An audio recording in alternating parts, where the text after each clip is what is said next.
Aí, maravilha. Obrigado, dona Nair. E Isso. eu tô sentindo falta da Ana, né? Só para lembrar, lembrei dela durante a prece, né? A semana passada ela também não participou, não me lembro se na semana retrasada ela Você participou. está falando da Ana Ana Luísa? Luísa. Então, eu ia até falar, ela não está muito bem, sabe, Vitor e companheiros aí. Ela deu uma piorada, acho que hoje ela ia ao médico. Então, nós vamos dedicar, né, a nossa reunião, as nossas vibrações, os nossos sentimentos melhores para que realmente ela possa receber o tratamento. Que agora ela vai procurar outros médicos, né? Se Deus quiser, vai tudo encaminhar bem, né? Se Deus quiser. Então, na prece final a gente até pode mencioná-la, né? Mas deixamos aí a reunião toda pensando nela, né? Enviando bons fluidos. Enfim, deixa eu pegar aqui. Semana passada a gente terminou a segunda comunicação do Jobar, né? Que foi muito produtiva, muitos pontos que destacamos. E hoje começaremos na do Samuel Felipe, que também é muito interessante. Enfim, João, você pode ler para nós, por favor? O João tá aí, né? Eu não sei que ele tenha caído. Ah, não, ele tá aqui. Ele tá. Tô sim, tô sim. Eu vou ler pelo PDF, porque não tô em casa, eu tô na casa da minha avó, então, e eu esqueci o livro em casa. Mas eu vou Não, ler tá pelo ótimo. PDF. Tudo bem? Tá ótimo. Beleza. Samuel Felipe, ou Felipe. Samuel Felipe é um homem de bem em todas as acepções da palavra. Ninguém se lembrava de tê-lo visto cometer uma má ação, nem ter causado voluntariamente prejuízo a quem quer que seja. De um devotamento sem limites para com seus amigos. Sempre se tinha certeza de encontrá-lo pronto quando se tratava de prestar um favor, mesmo a despeito de seus interesses. Penas, fadigas, sacrifícios, nada lhe custava para ser útil, e ele o fazia naturalmente, sem ostentação, espantando-se de que isso pudesse ser um mérito. Nunca quis mal àqueles que lhe haviam feito mal, e punha tanta solicitude. Pera. Tanta solicitude a obsequiá-los como se lhes tivessem feito bem. Quando lidava com ingratos, dizia: não é a mim que se deve lamentar, mas a eles. Embora muito inteligente e dotado de muito espírito natural, sua vida, toda de labor, fora obscura e semeada de rudes provas. Era uma dessas naturezas de elite que florescem à sombra, da qual ninguém fala, e cujo esplendor não se reflete na terra. Extraíra do conhecimento do Espiritismo uma fé ardente na vida futura e uma grande resignação aos males da vida terrena. Morreu em dezembro de 1872, com a idade de 55 anos, em consequência de uma dolorosa doença, sinceramente lamentando por sua família e alguns amigos. Foi evocado vários meses após sua morte. Aí, ótimo. Pode parar aí. Essa primeira introdução que o Kardec faz é sempre muito interessante, porque ele vai trazer, antes de nós conhecer... Porque, assim, é importante que antes que se faça a evocação, nós saibamos quem está sendo evocado, né? Qual é o espírito que está sendo evocado ali naquele momento. Então, o Kardec sempre vai se dedicar a fazer essa introdução para que nós, de fato, entendamos, né? Quem é aquele indivíduo que ali está. E, assim, lendo a descrição, né, eu acho que todos concordam comigo, que fica perceptível que Kardec está descrevendo, e se ele não estivesse falando de um espírito em específico, parece que ele está fazendo a mesma descrição que ele faz lá na escala espírita, quando vai falar dos espíritos bons. Então, assim, o que ele enuncia, né, sobre as características dele. Então, era uma pessoa que ninguém lembrava de ter feito nenhuma má ação, praticado nenhuma má ação. Então, estava sempre se voluntariando a auxiliar, não se gabava por isso, e não tinha ocasião em que ele não se prestava a se fazer útil. Então, constantemente ele queria ser útil. Né? Não tinha nada, o Kardec coloca, né? Não tinha nem penas, nem fadigas, nem sacrifício. Ele passava por cima de tudo e auxiliava de toda e qualquer maneira. Né? Então, tinha também o perdão com os ingratos, que é uma característica de um espírito superior, sabia lidar com os ingratos. Então, isso aqui, né, é um ponto interessante, né? Quando lidava com ingratos, dizia: não é a mim que se deve lamentar, mas a eles. essa consciência, né, essa lucidez. Porque normalmente quando a gente lida com ingratos, qual que é a nossa postura? A gente se revolta, né? Nossa, pelo amor de Deus, eu faço de tudo pela pessoa, a pessoa me trata desse jeito. Né? Não é normalmente esse nosso discurso.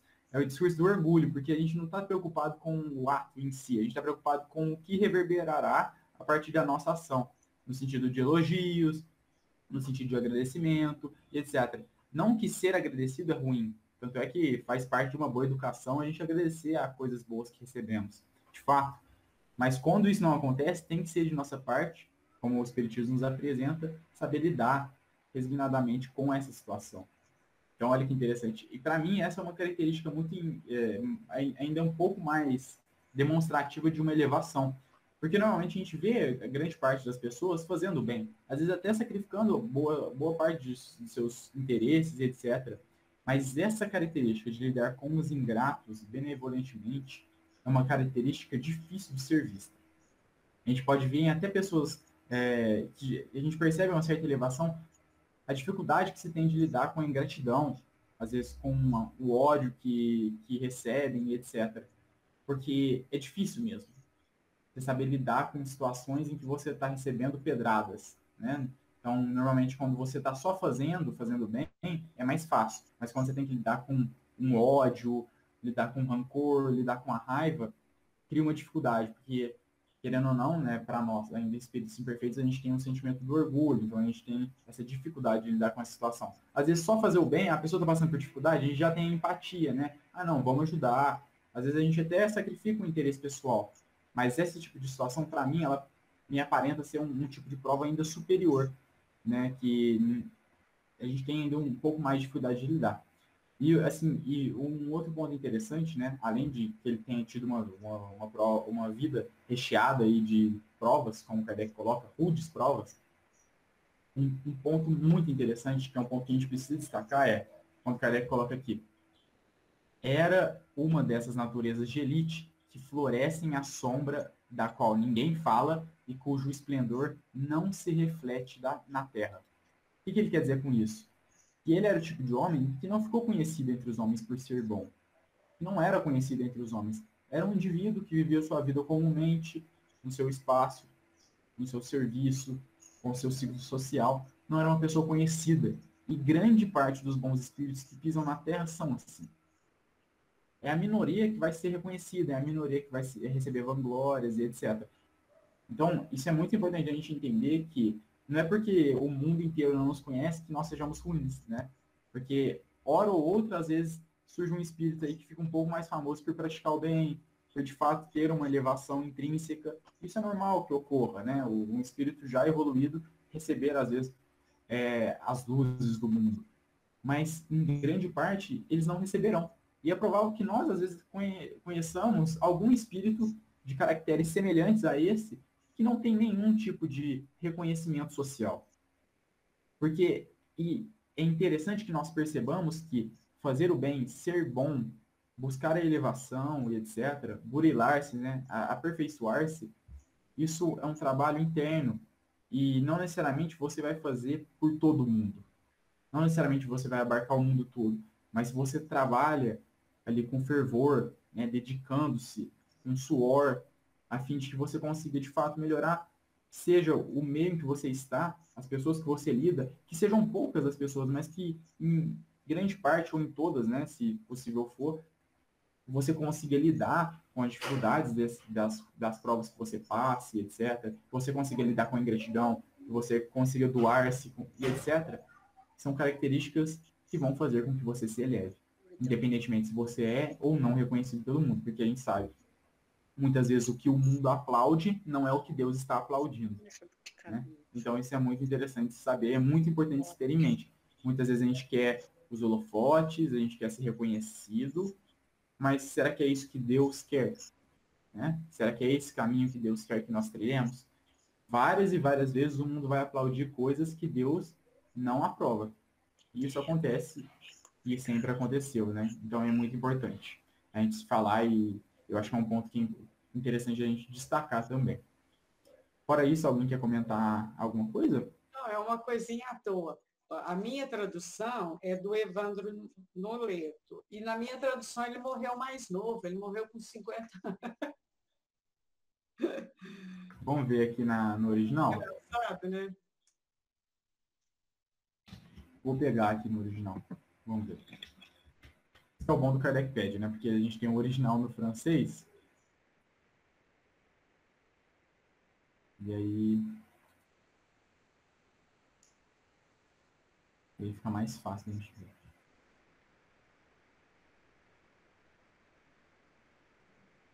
Então, aqui tá colocando como 50 anos, né?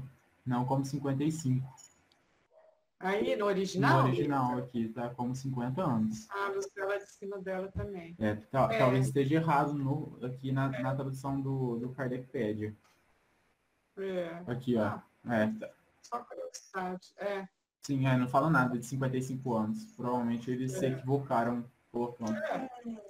Depois eu posso até alertar o pessoal lá. Enviar para eles. Mas enfim, interessante. Sim. É bom que a gente tenha essa ferramenta, né? É verdade. Certo. Alguém quer comentar? Assim, para quem vai morrer 5 anos a mais aqui, é um ganho, né? Pois é. É verdade. Se falar que você quer menos 50 ou mais 50? Mais 5 ou menos 5? Eu falo, eu quero mais 5, né, dona Nair? Mais 5. Quanto mais viver, mais aprendemos e menos vezes não voltaremos, né? É verdade. Pois é. Alguém quer comentar mais alguma coisa sobre essa introdução?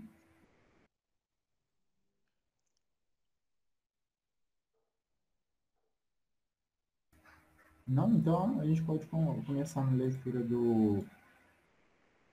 aqui da evocação. Você lê para nós, João, por favor? Eu te aviso quando for para parar. Ok. Tendes uma recordação nítida de vossos últimos instantes na Terra? Perfeitamente. Essa recordação voltou-me pouco a pouco, pois naquele momento minhas ideias ainda eram confusas.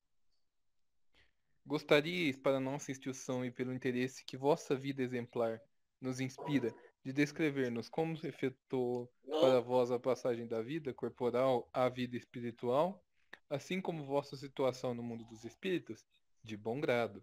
Esse relato não será bom apenas para vós, será também para mim, transportando meus pensamentos à terra.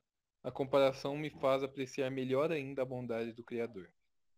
Sabeis de quantas tribulações minha vida foi semeada. Nunca me faltou coragem na adversidade, graças a Deus. Hoje congratulo-me por isso. Quantas coisas teria perdido se tivesse cedido ao desalento? Tremo só de pensar que, por minha fraqueza, o que suportei teria sido sem proveito e teria que recomeçar. Ó, meus amigos, que vós possais vos penetrar desta verdade. Dela depende vossa felicidade futura. De certo, não é caro demais pagar essa felicidade com alguns anos de sofrimento. Se souberes quão pouco são alguns anos ante o infinito. Pode parar aí, João. Porque assim, em 2 parágrafos, né? No comecinho da resposta a gente já consegue ter muita coisa para pensar. Primeiro, né? O primeiro ponto aqui, falando, né? A primeira parte da evocação, a primeira pergunta, Kardec pergunta para ele, né, sobre se ele tinha recordação ali dos últimos instantes na Terra, e ele fala que perfeitamente, e a recordação foi voltando pouco a pouco, como a gente viu antes. Então, passou pelo processo de perturbação, processo que é natural, e as ideias ainda eram confusas, como ele disse. Então, aos poucos, esse nevoeiro ele foi se dissipando e foi ficando mais claro para ele. Quanto tempo ele não precisa aqui para nós, né? Se eu não me engano, o Samson e o Jobar precisaram do tempo que eles tiveram de perturbação. Mas o Philip, não. Então, assim, isso é interessante. É um ponto que também vai ao encontro do que a gente vem falando, né? O que o Kardec colocou, inclusive, no primeiro capítulo da segunda parte, quando ele conversa, quando ele coloca sobre a perturbação, e a gente discutiu tanto sobre isso, foi muito produtivo, inclusive. Tivemos boas reflexões. Mas o que mais me interessa aqui é essa segunda parte da resposta. Né? Como é interessante ele colocando e o Kardec perguntando, né? Vocês podem perceber que já vem sendo pergunta usual de Kardec, né? Recorrente, essa daqui, da passagem da vida corporal à vida espiritual. Então, Kardec fez ela para o Sanson, fez ela para o Jobar. Vocês podem ter certeza que ele vai continuar fazendo ela. Por quê? Porque ele quer ter um espectro grande das visões particulares de cada indivíduo sobre a passagem deles da vida corporal à vida espiritual. Então, por isso que Kardec está fazendo isso. Aqui a gente está percebendo que o Kardec aplicando, de fato, o controle universal do ensino dos espíritos, que a gente tanto fala. Então, o critério da universalidade vem a partir disso. Então, pegando informações de vários lugares. Não necessariamente todas vieram através de evocações. Outras puderam se intervindo de comunicações espontâneas. Então, às vezes, o espírito narrava isso. Durante o meu desencarne, tal aconteceu. Isso pode ter acontecido espontaneamente também, sem a necessidade da pergunta, e que servia também de conteúdo para o critério que Kardec adotou, né? Que é o controle do ensino universal dos espíritos. E aqui ele fala, né? Olha que interessante, olha a grandeza do pensamento, né? Ele fala, não vai ser só bom para vocês, mas vai ser bom para mim. Por quê? O que Kardec coloca sempre, e é interessante perceber isso. Gostaríeis, para nossa instrução, e pelo interesse que vossa vida exemplar nos inspira, ou seja, o que Kardec está falando para ele? A gente quer saber, mas não é saber por saber. Nós queremos saber de você, você está aqui, você foi evocado pelo tipo de vida que levou, o caráter que possui e etc. Então, nos será de muita instrução entender como foi a passagem para você, um espírito que aqui, durante o período terreno, foi um espírito tão bom. Então, olha que interessante. Então, o Kardec deixa claro o intuito dele ao fazer a pergunta. É pelo fim instrutivo, não é curiosidade, nada do tipo. Nós queremos nos instruir, então você pode nos fornecer essas informações. E ele, obviamente, né, responde de bom grado. É muito comum que os espíritos superiores, até mesmo os inferiores, se prontifiquem com muito amor, com muito carinho, a responderem às perguntas que os evocadores fazem com os fins úteis. Então, isso é muito comum que aconteça. E aqui a gente não percebe diferente, né? Comumente, Kardec até, às vezes, pergunta, hora ou outra, se agradaria o espírito a responder as perguntas. E os espíritos respondem sim, né? Porque aquilo servia não somente para os encarnados, mas também para eles. E aqui, nesse sentido, né, o Filipe coloca que, para ele, serviria no sentido que ele transportaria os pensamentos de volta para a Terra. Então, ali, ele poderia perceber a grandeza do Criador. Então, ao observar o processo do desencarne, ele poderia revisitar e, de novo, ver a grandeza, a bondade do Criador. Olha que beleza, né? Olha que pensamento astuto. Então, numa coisa que pode parecer tão simples, para ele sabia que ele poderia tirar um aprendizado, porque ele percebe a grandeza divina nesse tipo de ato, né? Que seria o desencarne e, com certeza, em vários outros. E aqui, ele começa, e vocês podem ter certeza que ele vai fazer um discurso Vitor, muito... só te interrompendo um pouco. Pode falar. Ele escreveu alguma coisa no chat. Dá uma olhada. A Lucélia falou, observamos que quando aplicamos nosso conhecimento para enfrentar adversidades, nós evoluímos. Se não enfrentarmos com sabedoria, vamos ter que tentar e tentar. Não resolve fugirmos das experiências que consideramos ruins. Perfeito, e é exatamente isso que ele vai falar agora, né? E como eu estava dizendo, vocês podem esperar um discurso emocionante, né? Porque ele vem, e a característica desses espíritos felizes, eles venham com o intuito de nos exortar, nos estimular. Então, é isso que ele está começando a fazer aqui. Então, ele fala, vocês sabem quantas dificuldades eu passei pela minha vida, né? Quantas tribulações. E aí ele afirma, nunca me faltou coragem na adversidade. Isso não é orgulho, né? Não é do tipo, nossa, eu sou muito corajoso. Não, é humildade, é o contrário, né? Porque, como a gente já disse aqui várias vezes, a humildade é aquela que percebe o que é, né? Então, se ele é corajoso, e de fato ele era, se ele disser, olha, eu não sou corajoso, ele está sendo o quê? Desumilde, porque ele não está percebendo o que ele de fato é. Então, ele está se iludindo ali com uma coisa, no sentido seria até negativo, né? Então, ele está sendo sincero, eu fui corajoso. Eu fui corajoso na adversidade. E ele está ali regozijando dos frutos que isso deu a ele, após a morte. Então, ele fala, né? E olha que interessante. Quantas coisas teria perdido se tivesse cedido ao desalento? E olha que interessante. Tremo só de pensar que, por minha fraqueza, o que suportei teria sido sem proveito e teria que recomeçar. Olha que interessante. E assim, né, a gente pensa, faz o paralelo até com as comunicações dos espíritos inferiores, quando eles dizem, né, nossa, como eu me arrependo de não ter tido força, como eu me arrependo de não ter feito direito, não seguido pelo bom caminho e ter caído de novo, né, ter errado de novo. E aqui ele está fazendo o contrário, né, ele está se felicitando pelo bom caminho que trilhou e pensando que, graças a Deus, ele trilhou esse caminho.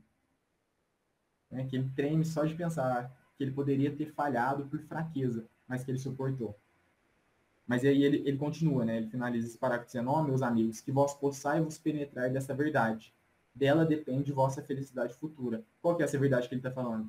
Que a coragem, é exatamente o comentário que a Lucélia falou, a coragem perante a adversidade, essa postura de resignação, de coragem, de perseverança e principalmente de fé, né? A fé que seria aí a origem de todos esses outros sentimentos, essas outras virtudes. Essa verdade, quando penetrada em nós, nos serve de caminho, de trilha, para que nós possamos passar pelas dificuldades do mundo, pelos espinhos do mundo. Então, a gente pode passar por eles com tranquilidade, sabendo que, apesar que nós possamos nos ferir, né, às vezes, hora ou outra, nós estaremos firmes, resignados e seguiremos caminhando, né, sem nos revoltar e etc. Porque disso depende a nossa felicidade futura. E esse é um ponto que a gente tem ainda muita dificuldade de perceber. E por isso ele finaliza, né, dizendo, de certo não é caro demais pagar essa felicidade com alguns anos de sofrimento. Se soubesseis quão poucos são alguns anos ante o infinito. Né? Tem um ditado assim, gente, mas que eu acho ele tão feio, né? Vou falar para vocês. Eu acho ele tão feio, vocês já devem ter, com certeza, ter ouvido, às vezes a gente até já falou ele, né, algumas vezes. Que é aquele ditado que diz, nossa, eu devo ter jogado muita pedra na cruz, né? Quando a pessoa está em sofrimento. Eu acho ele tão feio porque, se de fato a gente jogou pedra na cruz, a gente está passando por uma dificuldade para resgatar ela, né? E não para nos revoltarmos mais ainda ou reclamar da dificuldade que nós estamos passando. Apesar de entender. É uma fala de revolta, né? De revolta, exatamente. Isso. Se jogou pedra na cruz, algo tem aí para reparar, né? Esse é o ponto principal. Mas isso que é interessante que ele está falando. O que são os sofrimentos que nós passamos? E eu acho que a gente pode até pensar no nosso contexto aqui, e a gente passa, né? Eu acho que grande parte das pessoas, nós passamos por sofrimentos muitas vezes menores, né? Acho que costuma ser poucas as pessoas que passam por sofrimentos atrozes, né? De tragédias horríveis dentro da própria vida, né? Por exemplo, semana passada, uma amiga minha estava me contando sobre um lugar lá em Ribeirão Preto que ela dá aula, numa favela lá em Ribeirão Preto, e contando a história de uma menina que ela dá aula que tem 10 anos. Então, assim, eu fiquei particularmente abismado, acho que nem cabe contar aqui, para a gente não fugir do tema, mas eu fiquei abismado com a diferença da vida de uma criança de 10 anos com a minha. Assim, as coisas que essa criança já passou, as coisas que essa criança já viu, e quando eu falo coisas horríveis, assim, coisas que nenhum ser humano deveria, né, passar. Então, assim, coisas horríveis. E eu fico pensando, nossa, o quão privilegiado eu sou, e grande parte de nós, por não termos passado por nada nem perto do que ela passou, né? Apesar que temos as nossas dificuldades, sim, temos que superá-las, porque são difíceis também. Né? Mas eu fico pensando porque as maiores dificuldades que a gente tem são aquelas que são minúsculas, né? Tem até um trecho do Evangelho segundo o Espiritismo, se eu não me engano, é lá no capítulo 5, Bem-aventurados aflitos, que fala que são aqueles 1 milhão ou 1000 espinhos, alfinetes, que nos furam e doem.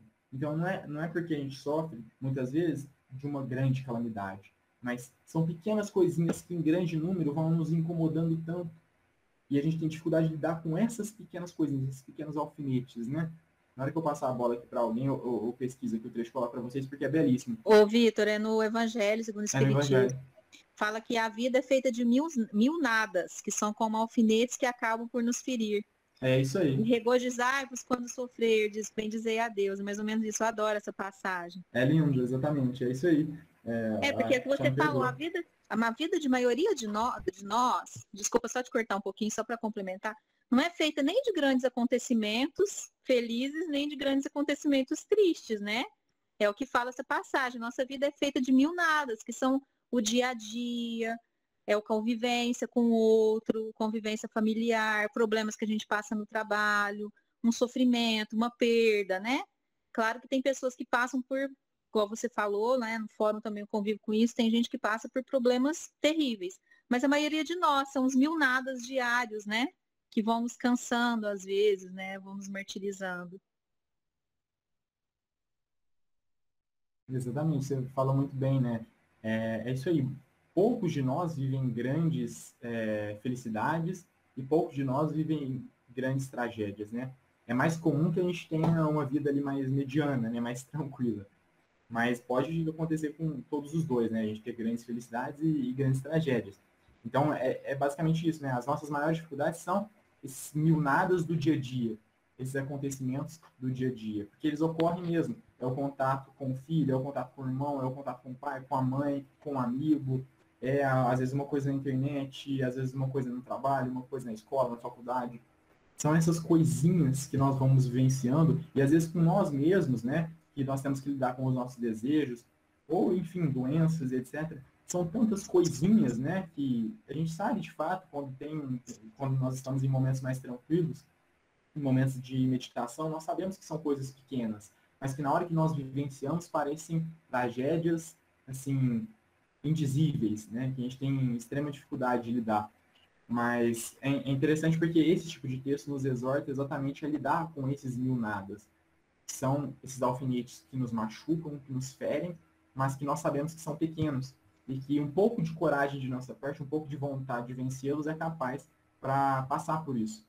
Mas é uma coisa que, inclusive, eu falei há um tempo atrás, aqui, que seria, na minha visão, o grande alicerce do Espiritismo, o grande ensinamento do Espiritismo, a gente sabe, né, o objetivo do Espiritismo é a revolução moral do indivíduo, a revolução moral do espírito. É esse o grande objetivo, os Espíritos deixam muito claro isso para nós. E para mim, o grande alicerce disso é ter a fé, é ter a consciência de que a vida é mais do que a vida material, é mais do que a vida terrestre, que a vida se divide em muita coisa além disso. Porque quando você tem isso em mente, as coisas que vivenciamos aqui não se tornam a régua toda, se tornam uma parte da régua, se tornam 1 centímetro, 1 milímetro, e tem outras coisas dentro dessa régua. Porque quando a vida material é toda a régua, tudo que acontece aqui é muito intenso, é muito dolorido ou é muito feliz. E quando a gente coloca na régua do infinito, né, nós pensarmos ali nos pequenos acontecimentos, eles são mas tão ínfimos que perante o infinito nós entendemos a pequenez deles. E quando se trata de sofrimentos, nós sabemos que nós temos que lidar com eles, de fato, com o tamanho que eles são, com o tamanho que eles têm, né, na verdade. Então, assim, eu acho que esse ponto chama bastante atenção. Ter isso em mente faz com que nós tenhamos coragem. É igual, e tem esse exemplo que a gente pode constantemente dar, né? Porque nós somos, de fato, crianças espirituais. Quando a criança cai, às vezes, e rala o joelho, ou quando o brinquedo de uma criança quebra. E para nós, adultos, nós olhamos aquilo e pensamos, nossa, para que chorar para isso? Né? Uma coisa tão simples, uma coisa tão pequena, não tem nenhum valor, não tem nenhuma grandeza nisso, para que se sofra tanto dessa maneira. Mas para aquela criança que passa aquilo naquele momento, aquilo é muito grande, né? Porque ela não tem, de fato, a noção da grandeza de coisas que existem além daquele mundo mental que ela está inserida. Então, para ela, aquilo é muito. Mas por quê? Porque a mente dela ainda não suporta a quantidade de coisas que de fato existem. Então, quando se tem, como eu disse, dentro da sua régua mental, poucas coisas, tudo que acontece acaba sendo muito. Mas quando se tem a grandeza do infinito, do universo, a grandeza divina, a bondade divina na nossa régua, essas coisas, essas tribulações, se tornam tão pequeninas que é fácil passar por elas. Porque a coragem é consequência imediata dessa régua. É consequência imediata desse conhecimento do infinito de Deus. Então isso é muito interessante de nós entendermos, porque entendendo isso, nós desenvolveremos aos poucos a nossa fé e a nossa coragem, que ainda é tão difícil. Porque às vezes, em alguns momentos, nós temos picos de saber a grandeza de Deus, e em outros momentos nós estamos presos na régua da pequenez material. E aí nós sofremos muito pelas coisas, ou nos felicitamos muito por coisas tão pequenas, né? Então, quando nós conseguirmos manter o equilíbrio dessa régua e vivermos em constância com o pensamento de Deus, vai ser, né, difícil, mas que conseguiremos, sabemos disso, aí nós teremos a coragem, essa perseverança, conseguiremos passar. né, e iremos lutando aos poucos. Mas esses textos me chamam bastante atenção porque eles lembram isso, eles exortam dessa maneira. Porque esse ponto, quando ele bem estabelecido, os outros ficarão fáceis de serem desenvolvidos. Porque eles vão... A base, né, já vai estar estruturada. É igual construir uma casa, né? A gente começa pelos alicerces da casa, para que ela não desmorone. E aí depois as outras partes ficam mais simples. Porque a base mesmo, mais difícil, já está estruturado. Já está ali preparado para o resto ser construído. Eu acho que esse é o ponto principal e a gente tem que sempre destacar ele, sempre chamar atenção. Ô, Vitor, desculpa, Marlene, pode falar. Não, só ia falar que depois você vê, Lucélia escreveu alguma coisa. Eu ia comentar que, assim, esses alfinetadas diárias, né, que a gente leva, a maioria vem da convivência, né? Não sei se vocês percebem isso, né? A convivência é a nossa maior prova, convivência conosco, com o próximo. E eu até me lembrei uma história aqui do Luiz Gabriel, agora que voltou às aulas da pandemia, né? Agora em agosto, que eu mandei eles para a escola. Primeiro dia eu peguei, né? Eles foram de março, eu peguei eles na escola. Falei, e aí, como foi, filho? Né? Na aula, volta às aulas, foi seguro? Tava tudo perfeito. Mãe, tinha álcool em gel, as carteiras estavam separadas. O que mais que ele falou? A gente lavou a mão, tal, tal, tal. Falei, que legal. O problema, mãe, foi só as pessoas. Aí eu falei, sempre o problema é só as pessoas mesmo, filho. É porque aí as pessoas não respeitaram, né, mãe? Tiraram a máscara, baixaram para conversar. Então, a vida é isso mesmo, né? O que nós temos que aprender é isso, né? Estar junto, é a convivência, o respeito, né? Que são as nossas maiores provas diárias, né? A gente ter paciência. É verdade. Exatamente. O problema são as pessoas. O problema somos nós, né, Cris? Exatamente, Marleninho. O resto funciona bem, né? Agora nós... E por isso os espíritos destacam tanto para nós lá na lei de sociedade dos espíritos a importância da convivência em sociedade e os malefícios da vida de insulamento. E, assim, é fácil, né? E eu até estava vendo um monge budista falar sobre isso, né? Esses dias para trás, que o mestre dele lá no Japão contava para ele, esse monge é brasileiro, ele falando assim, que o mestre dele falava lá no Japão que é fácil meditar no templo. Ele falava, né? Eu quero ver vocês meditarem com várias pessoas ao entorno falando e etc. E é basicamente esse exemplo, né? É fácil quando a gente está ali no meio da natureza, quando a gente está insulado da sociedade. Ali nós temos os melhores desejos, as melhores intuições, os melhores aprendizados, etc. Temos um caráter ali reto, né?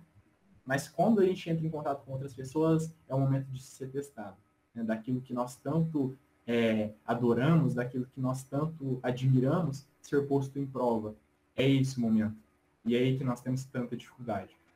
Porque é nesse contato com o outro que nós colocamos o nosso orgulho em prova, o nosso egoísmo, o nosso ódio, etc.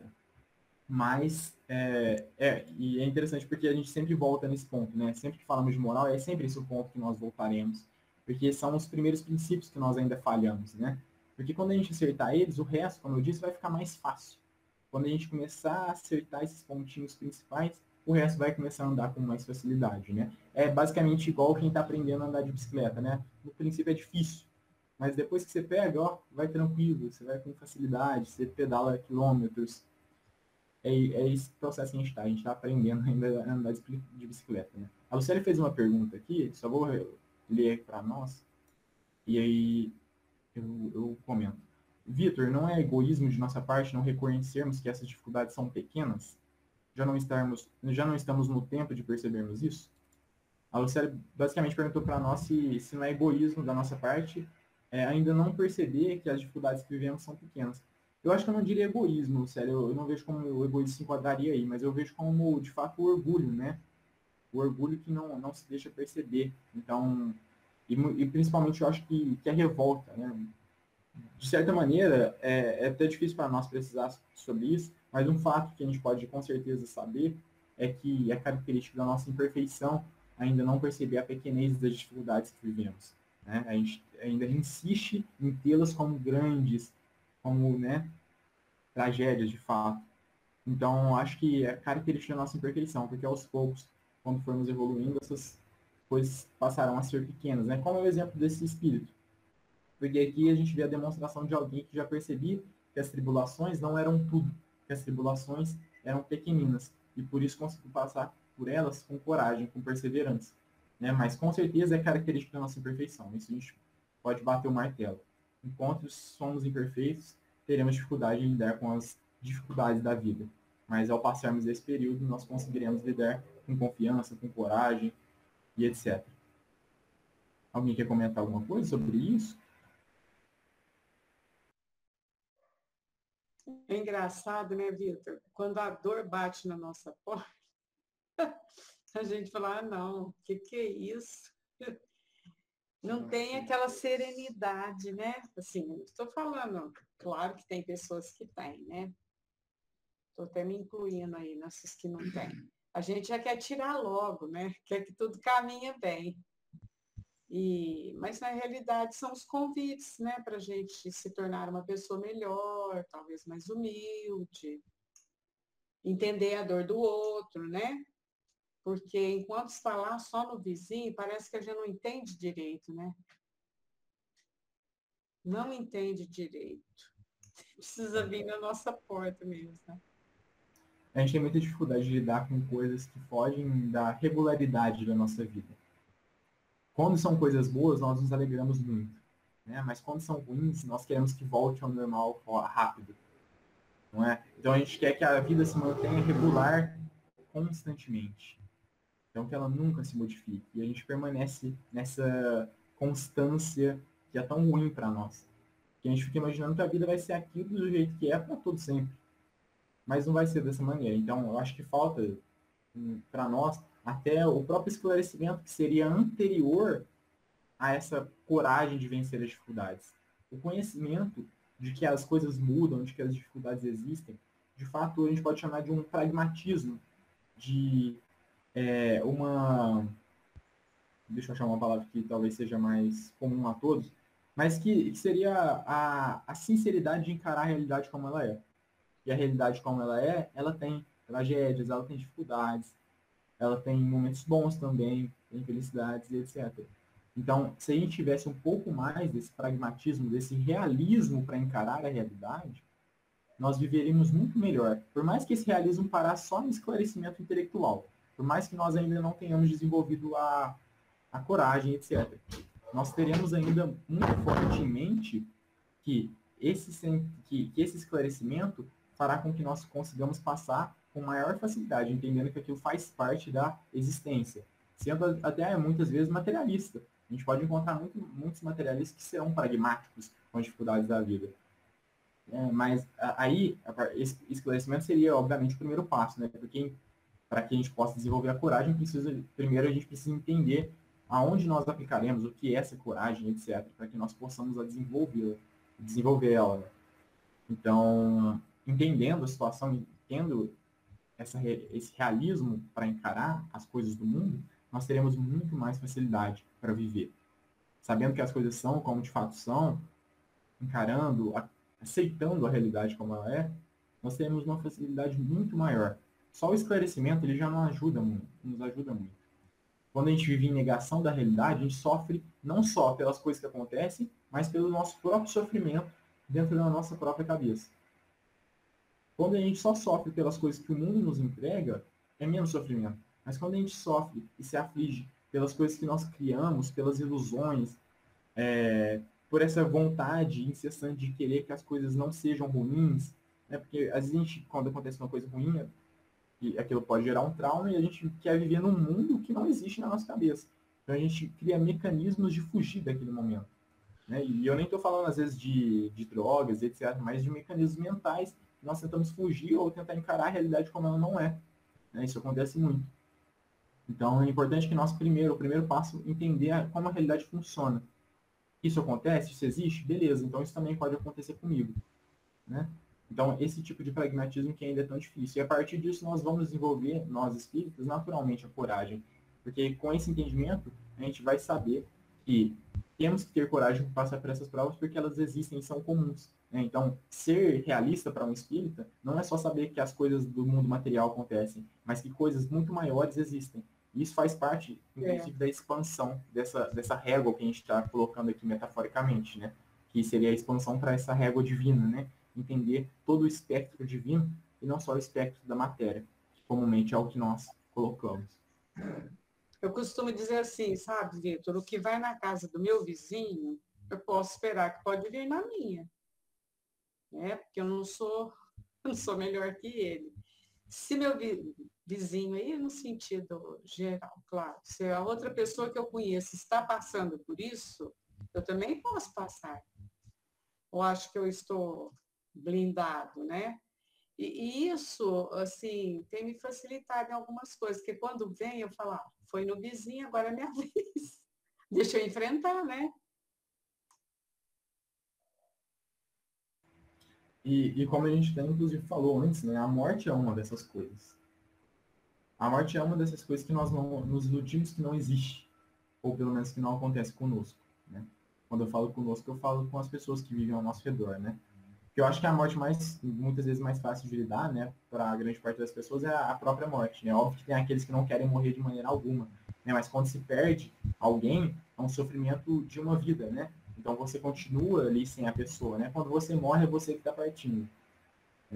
Mas assim, ambos podem ser doloridos. Mas o que importa aqui, no que eu quero falar, é que nós colocamos a morte ainda como uma coisa que não existe, e por isso nós sofremos muito mais por ela. Se nós encarássemos, né, como uma coisa real, porque ela de fato é, nós sofreríamos bem menos. Porque nós entenderíamos que aquilo pode sim acontecer, né, e pode acontecer com a gente. Alguém quer comentar mais alguma coisa?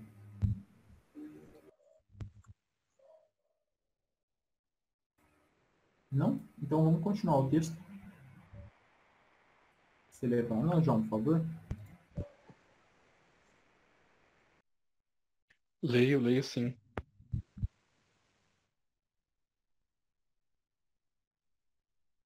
Se minha última existência teve algum mérito aos vossos olhos, não tereis dito mesmo das que a precederam. Não foi senão a custa de trabalho sobre mim mesmo que fiz de mim o que sou agora, para pagar os últimos traços de minhas faltas anteriores.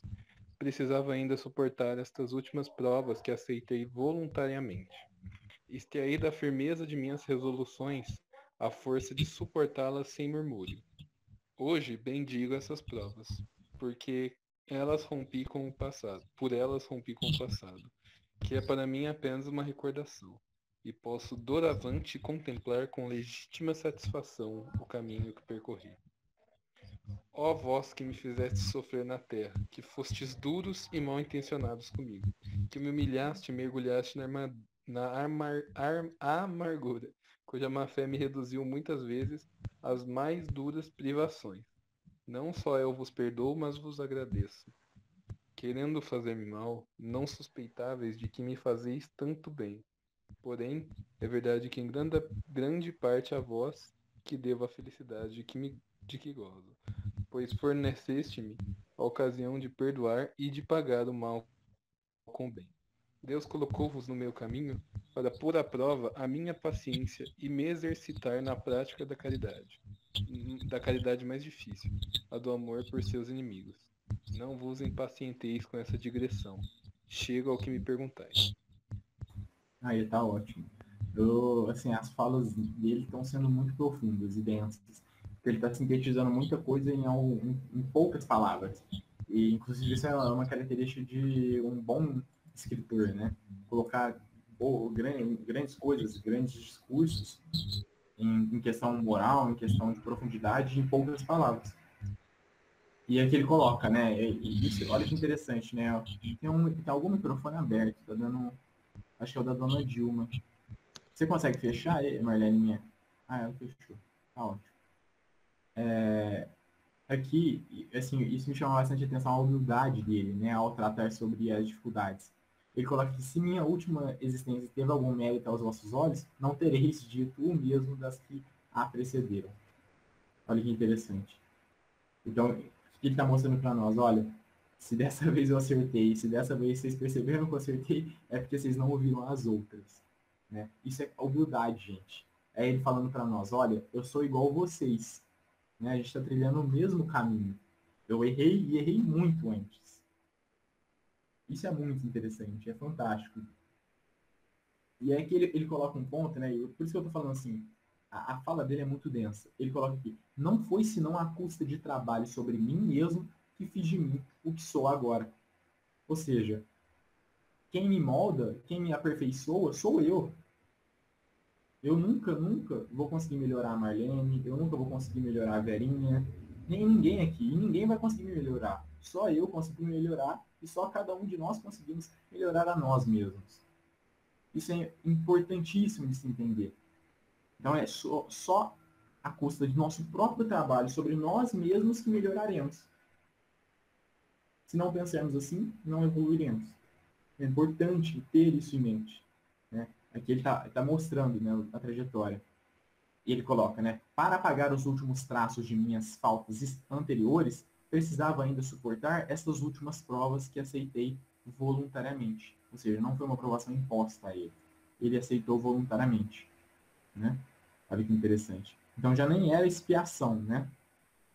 O que ele estava apagando entre aspas, né?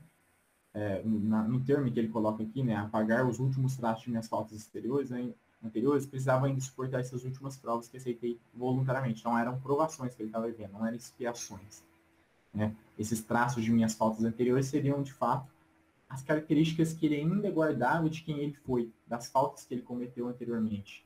Então, ao aceitar novas provas, ele estava se burilando, ele estava se melhorando. Aí ele coloca, extrair da firmeza de minhas resoluções a força de suportá-las sem murmúrio.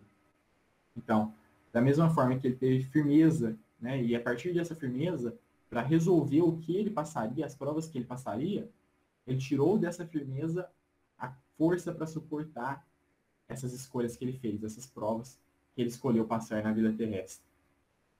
Então, a partir dessa firmeza também de entender que aquelas provas eram necessárias para que ele progredisse, ele tirou força para suportá-las. E ele diz, hoje bendigo essas provas, por elas rompi com o passado. Né? No sentido de que eu já não sou mais aquele que fui antes. Né? É o novo eu nascendo. Que é para mim apenas uma recordação.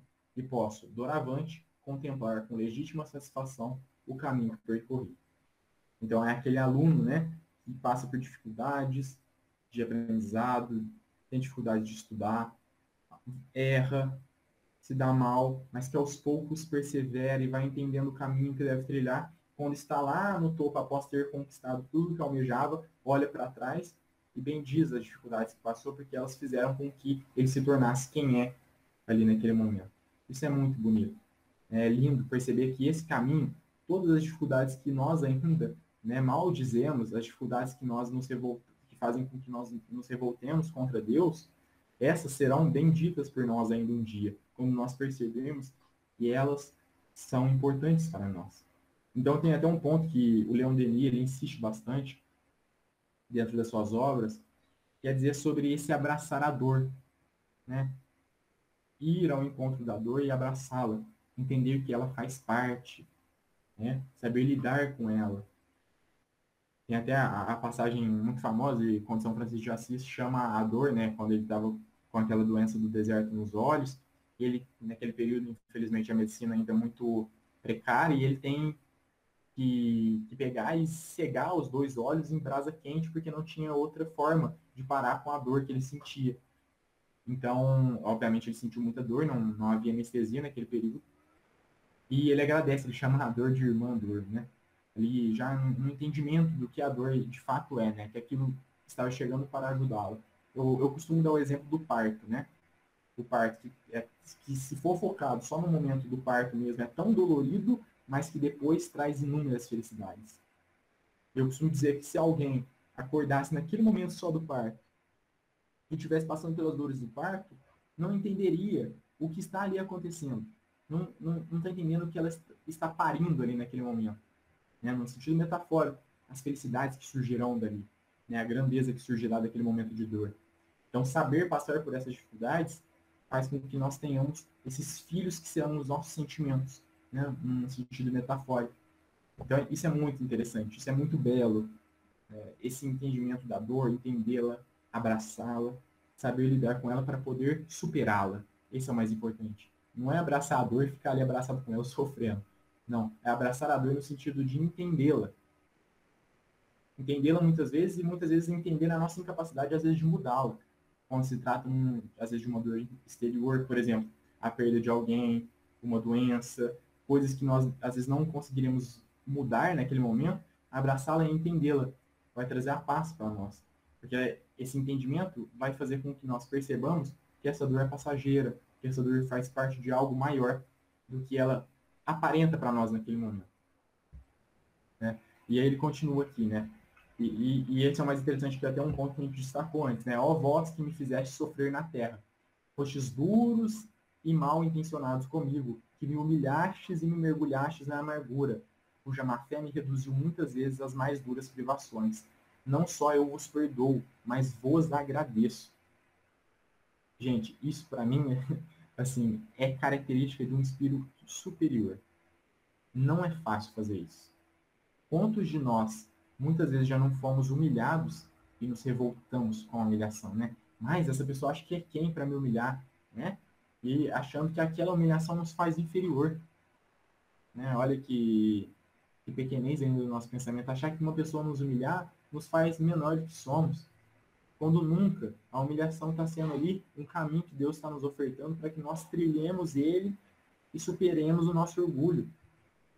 Então, essa revolta que a humilhação gera, e não que a humilhação seja certa, de longe. Assumir que a humilhação é errada é importante. Humilhar alguém não é nunca legal, né? Mas se isso aconteceu, se alguém nos humilhou, nós não temos poder sobre a outra pessoa. O que temos poder é sobre como encararemos essa situação. Como encararemos a humilhação que chegou até nós. Se eu fui humilhado, eu já fui humilhado. A humilhação não passa a ser certa por isso. Mas o que eu vou fazer é direito meu resolver. É direito meu deliberar o como vou agir. Então eu posso me revoltar, eu posso odiar a pessoa que me humilhou, ou eu posso superar, eu posso perdoá-la. Posso entender o que a fez fazer aquilo. Posso principalmente entender que a humilhação não significa nada. Que o que mais importa, e o que realmente importa, é como Deus nos enxerga, independentemente de como o mundo nos enxerga. Né? A gente sabe, por exemplo, que aqueles que normalmente professam a verdade durante seus períodos são pessoas que não são bem vistas pela sociedade. Então, muitos daqueles que professaram grandes verdades, muitos daqueles que revelaram, que descobriram grandes coisas que auxiliaram a humanidade no futuro, foram, às vezes, mortos por aquilo que disseram. A gente tem, por exemplo, Jesus, né? A gente tem, como exemplo, Sócrates também, e etc. E aí ele continua, eu só vou terminar, porque o nosso tempo já está acabando. Querendo fazer-me mal, não suspeitáveis de que me faríeis tanto bem.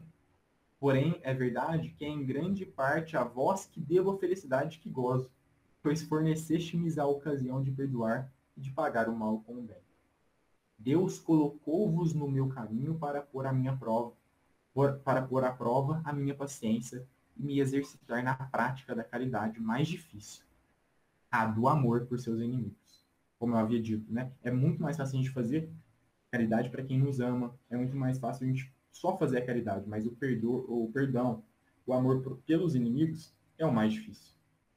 Não vos impacienteis com esta digressão. É que ele só está falando, né, sobre que ele vai responder a pergunta que Kardec fez para ele, né, sobre o momento da passagem do desencarne, que é isso que Kardec perguntou. Mas aqui ele está falando sobre a sua postura, né, a sua vida. Tá ali nos exortando praticamente, né, que é o que eu havia colocado também antes. Então, assim, muito belo, né, eu fico até, de certa maneira, emocionado, porque eu acho belíssimo, eu acho que exemplos. Quando a gente lê sobre isso já é belo, mas quando a gente vê exemplos que vivenciaram isso e conseguiram vencer essa prova que é tão difícil e que nós passamos bastante, né? Quantas vezes nós não somos humilhados, xingados, ofendidos? Isso acontece muito, né? E particularmente, principalmente no mundo em que nós vivemos tão acalorado, tão inflamado, e vive com tanta intolerância, com tanto ódio, é comum que nós sejamos odiados por algumas pessoas, ofendidos por muitas. Isso vai acontecer. Só vou ler o que a Lucélia mandou aqui no chat, aí eu passo para se alguém quiser fazer uma consideração final. Vitor, a dor é um movimento natural da vida, como lidamos com ela é que faz o aprendizado. A dor em si não é importante, mas nosso envolvimento sim. Posso dizer assim? Com certeza, ô sério. A dor é natural. Não há quem negue isso. A dor existe, né? O que a gente tem poder é como nós lidaremos com essa dor. O que nós faremos a partir dela. A gente tem que considerar que todas as coisas que chegam até nós, exteriores, são como presentes. Porque de fato são. Desde as piores às melhores. São presentes. E o que a gente vai fazer com elas, nós vamos decidir. Então, nós temos poder. O estoicismo, né, que é uma filosofia grega, fala bastante sobre isso. Né? Tem, inclusive, um diário do Marco Aurélio chamado Meditações, em que ele assim, coloca várias vezes isso. E ele diz, olha, o que eu tenho poder é sobre eu mesmo. É sobre o que eu farei.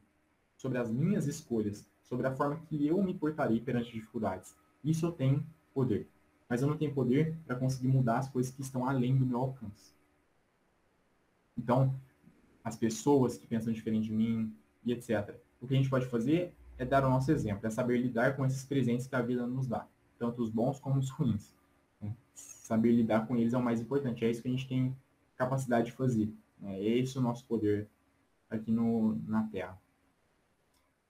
Enfim, alguém quer comentar alguma coisa? Né? Porque a gente até já passou do tempo, mas se alguém quiser falar alguma coisa, a gente leu um trecho bem profundo.